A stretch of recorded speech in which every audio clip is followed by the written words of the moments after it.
le monde agricole est-il prêt à inventer de nouvelles filières? Alors, le monde agricole aujourd'hui est prêt à inventer de nouvelles filières dans une logique où on lui explique et il a une vision économique de pourquoi il faire des efforts. Le monde agricole, c'est un des secteurs d'activité au niveau européen qui a fait le plus d'efforts de restructuration depuis 50 ans, de manière générale, aussi bien que la sidérurgie a fait ses efforts, mais le monde agricole a vraiment fait ses efforts. Aujourd'hui, on le redemande au monde agricole de refaire des efforts. Je pense qu'ils sont prêts. Ils sont prêts à condition qu'on leur dessine une vraie vision. Pour une fois, il y a une vision assez claire et partagée. Mais aussi à condition que la politique agricole commune, dont dépend quand même le financement de la culture française et européenne, soit à même d'apporter des cofinancements et des financements qui vont les accompagner dans leur changement. Aujourd'hui, ce n'est pas le cas. On a fait voter, donc la PAC est votée depuis un mois d'une manière générale.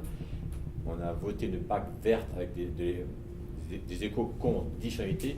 Je crois qu'on est encore assez loin de la volonté européenne de vouloir aller plus loin sur inventer un nouveau modèle économique pour l'agriculture. Alors qu'il y a un besoin, il y a une attente des agriculteurs. Alors, pas toutes les filières, principalement ce qui nous intéresse, dans ce qui nous intéresse là, c'est les filières végétales. Dans la filière animale, c'est un tout petit peu plus compliqué, car c'est une situation de crise, une situation qui est un peu plus lourde, et l'élevage est un système, et je dirais plus qu'un écosystème un peu particulier. Mais sur le végétal, je pense qu'ils sont prêts, mais voilà, il faut qu'on les accompagne, il faut qu'on leur montre de la pédagogie, et malheureusement, malgré tout, pour revenir sur leur propre intérêt, qu'on leur donne un sens économique à leur développement. D'accord. Alors justement, quels sont leurs besoins aujourd'hui de tous ces acteurs qui sont les chimistes, les coopératives, les agronomes, les biotechnologues, pour pouvoir arriver à travailler en cohérence complète? Alors moi, je suis un de ceux qui étaient, lorsque j'étais au cabinet de Bussereau, et après au cabinet du ministre, moi je suis très fan des pôles de compétitivité et des clusters et des problématiques de mettre en commun les différents acteurs sur des métiers. Je crois que pour ce qui concerne nos différents métiers autour de l'agriculture, il est temps de travailler un peu comme font les Allemands, de mettre en synergie et en énergie les différents métiers sur un propre sujet. Donc là, ce que moi j'aurais plutôt tendance à dire, c'est mettons-les en réseau, mais il manque des leaders de réseau.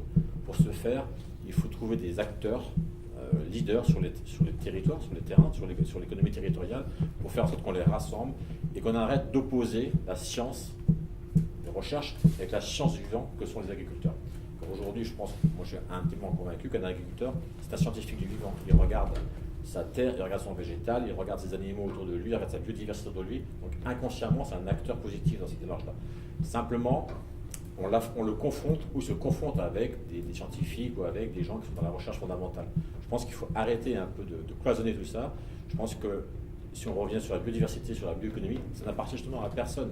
C'est la notion de partage qui fera en sorte qu'on retrouve des chemins économiques.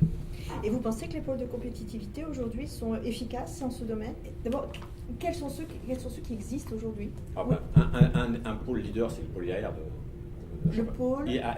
IAR. Donc, Champagne-Ardenne, là-bas. Là, c'est un pôle national, est un pôle mondial sur la recherche fondamentale issue des produits de l'agriculture. Mais simplement, ça reste encore confiné à une certaine élite de l'agriculture et de la science. Des grosses coopératives, des grosses industries privées.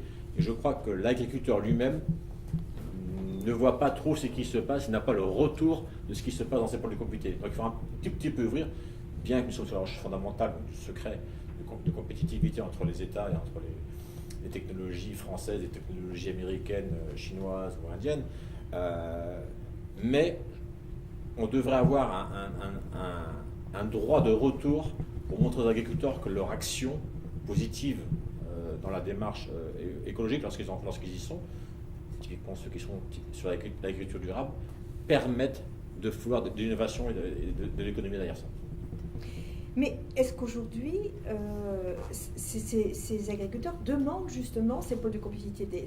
Cette demande de mise en réseau, elle vient d'où exactement? Alors, on a la chance, à notre époque, qu'on est en rupture d'un schéma économique de l'agriculture. Nous sommes passés d'un schéma de l'agriculture intensive, productivité, ça s'appelait la PAC, oui, d'une manière générale. Hein. Plus vous produisiez, plus vous gagnez de l'argent, donc il fallait être un peu idiot pour ne pas le faire. Nos jeunes agriculteurs aujourd'hui, qui ont les 40 ans, les quadras principalement, ont une sensibilité environnementale beaucoup plus forte. Donc ils sont prêts, eux, à aller à halte chimique, à halte traitement, mais pour ce faire, ils aimeraient qu'on valorise cette fonction non agricole.